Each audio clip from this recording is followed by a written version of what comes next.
Welcome back, everyone. You are enjoying another episode of Fast Facts Pharmacology Edition, brought to you by a Tale 2 hygienist in partnership with Elevate Oral Care. And now, please welcome your host, Tom Viola. Hi, I'm Tom Viola, a certified pharmacist, dental educator, and author. Stick with me, and I promise to make the next few minutes the best pharmacology learning experience you've ever had. Hi everyone, Tom Viola from Pharmacology Declassified with yet another Fast Facts Pharmacology Edition. Well, we're starting our discussion of the drugs of the central nervous system pharmacology. And if we're going to start off there, we have to start off with those drugs that we call sedative hypnotic agents. And the biggest and baddest group of those drugs are the benzodiazepines. Now, you may not know them by that name, but I'll bet you recognize the following names. How about diazepam, Valium, lorazepam, Ativan, alprazolam, Xanax, and yes, triazolam, Halcyon. Well, what is it about these drugs that makes it so interesting? Well, they are sedative hypnotics, and that means what? In low doses, these drugs sedate you, right? They reduce anxiety, they reduce tension. But in high doses, they can be used to create a hypnotic effect. Now, in the world of pharmacology, hypnotic doesn't mean hypnosis as much as it means sleep producing. So these drugs in low doses will make you calm, and in higher doses will make you sleepy. So they can be used to treat, at low doses, anxiety, and in high doses, insomnia. Now, they're often confused with other drugs that are specifically for one or the other purpose. So, for example, a drug like buspirone or Buspar is a true anxiolytic, but it does nothing to help you sleep.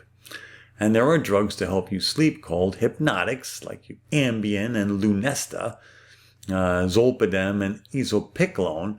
And, well, those drugs are great for producing sleep, but really don't do anything for anxiety.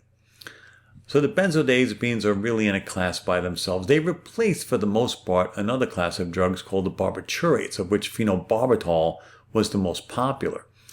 Okay, so what are they used to treat? Well, here's where it gets a little interesting. They are useful, obviously, in the treatment of anxiety and insomnia by potentiating a neurotransmitter called gamma-aminobutyric acid, or GABA.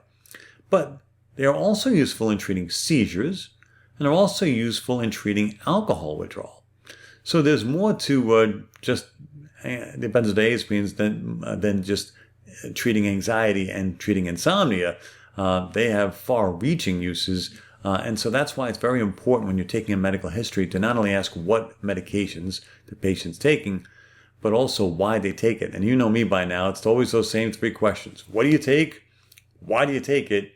And did you take it today? As far as adverse effects, these drugs are notable for causing things like xerostomia, central nervous system sedation. But let's face it, anterograde amnesia was always the thing that most people found interesting about these drugs. And that you take the drug and then for the next few hours, you're not really there. You don't really record many memories of what happened to you in the time thereafter. Also, these drugs are notable for causing sleep activities, such as sleepwalking, sleep talking, sleep eating. So that's going to be my excuse. I just like to sleep eat. Well, that's it for this edition of Fast Facts Pharmacology, folks. Join me next time for our next edition. In the meantime, be well. Oh, and one more thing. If you want to hear more from me, be sure to follow me on Instagram, Facebook, or visit my website at www.tomviola.com. Thank you for listening to another episode of Fast Facts Pharmacology Edition, brought to you in part by Elevate Oral Care, creators of the innovative and proven prevention-focused oral care products from Advantage Arrest Silver Diamine Fluoride to Fluoramax Sodium Fluoride Varnish. Learn more by visiting www.elevateoralcare.com and schedule your free CE staff meeting today. We'll see you next time for another Fast Fact.